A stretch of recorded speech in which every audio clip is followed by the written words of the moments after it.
Hi guys, this video today is on leveling a floor, particularly if you have a slight sag in one area of the floor, which is the case here. Just want to say that if you have, I would say, more than 1/4 of an inch of a sag or an unlevel area, you may want to go underneath the house and look at the joist, make sure that they're okay. There's a possibility that you could just jack one of those up, put a jack stand under it, or make a repair if it is a broken or a joist that's starting to sag.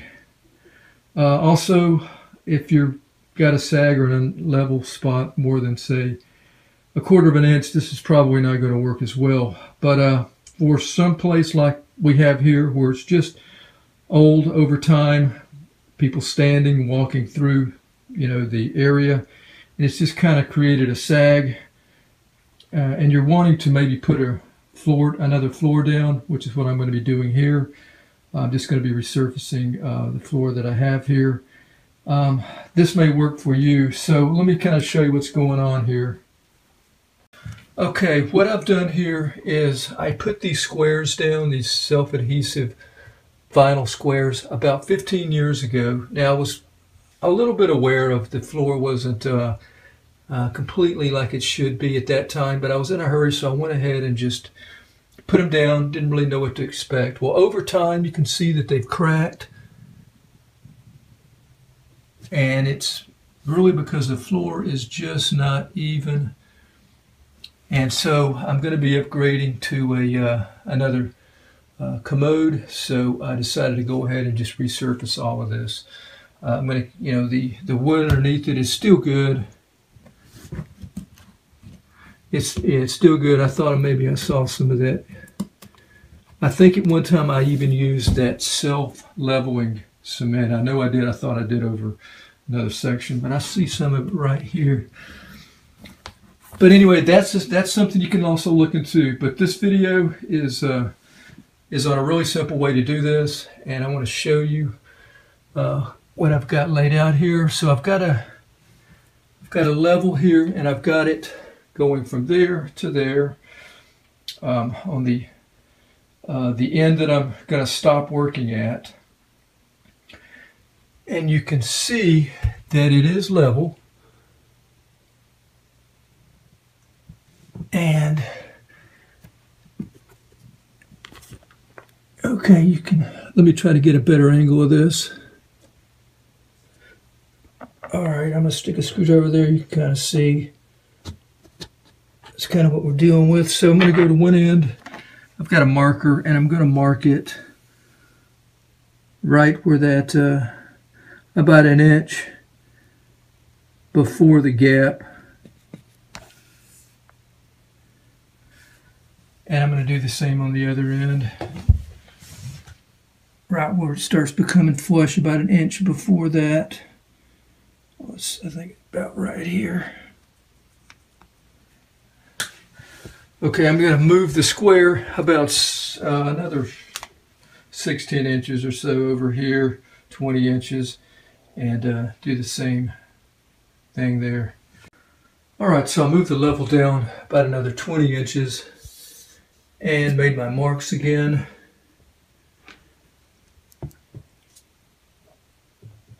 And the level is showing less gap as I go down closer towards the door.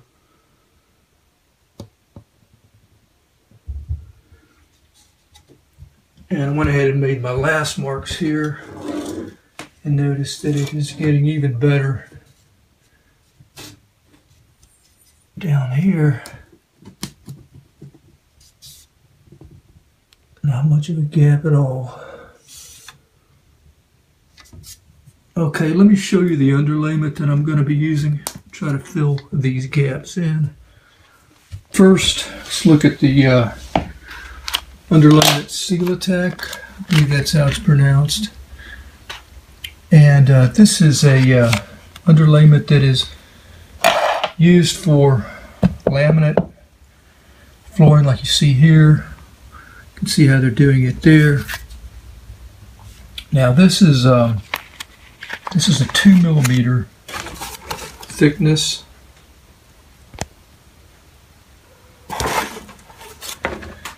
And let's read some of the specs here. Thermal insulation.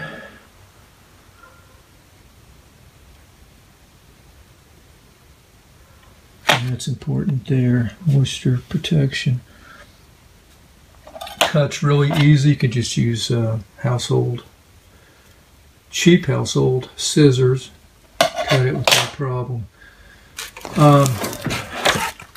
Also, what I started out with originally when I started this project was just good old vinyl, a roll of linoleum vinyl here. Now this is thinner. Again, this is very pliable. It is moisture resistant, and this has got to be somewhere around the 1 millimeter.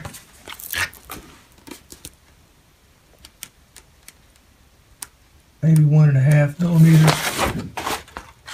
So yeah, this is what I was going to go with.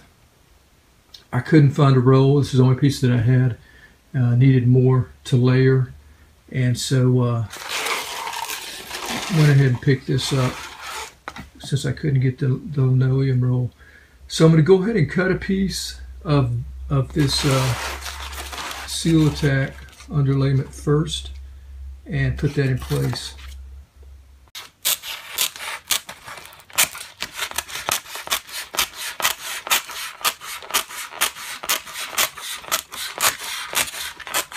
Here's a look at the laminate underlayment in place now.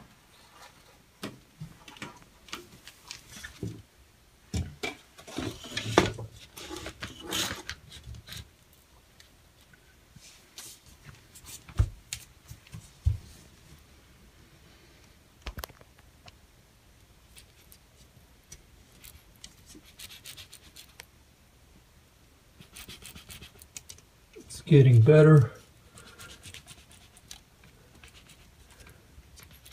Okay, let's check it up here. Okay, at the midway point, it's really filling in nicely here.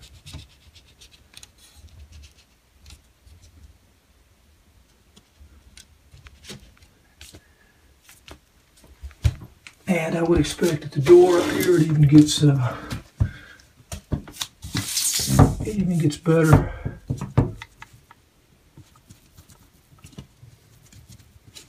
I mean, there's really no space at all between them, just a hair. So I'm going to go ahead and work on this other end here, cut out another piece, and lay it here. I'm going to find out where it starts to, the space starts to close in, and then I'll stop my cut there. All right, a second piece is cut in place here.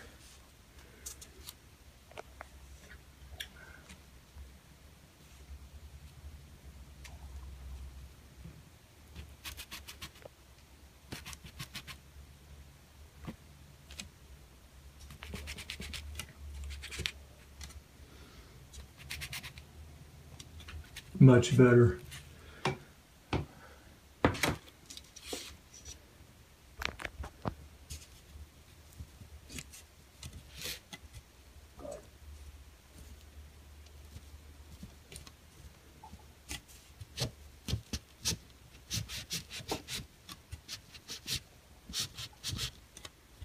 I don't know if you can see that, but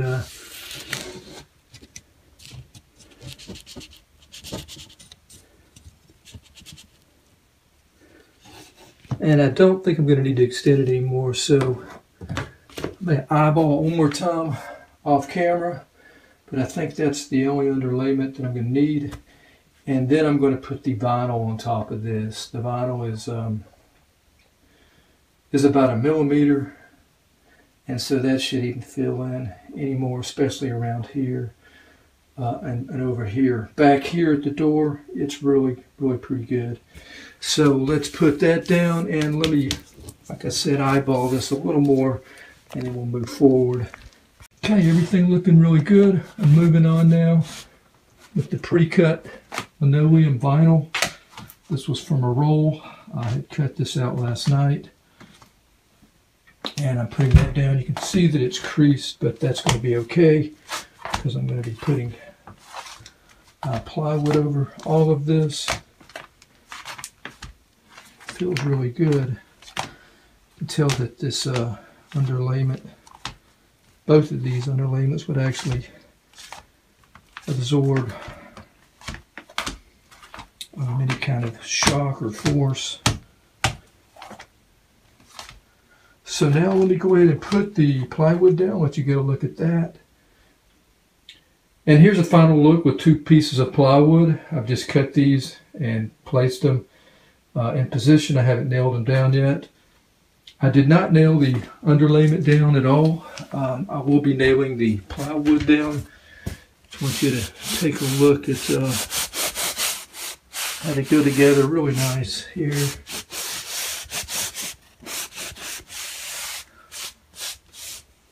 The transition here is another place to make sure that you have the proper layment. You can always add that. Just do that before you nail anything down. I'm going to be using 1 3/8 nails to tack this plywood down.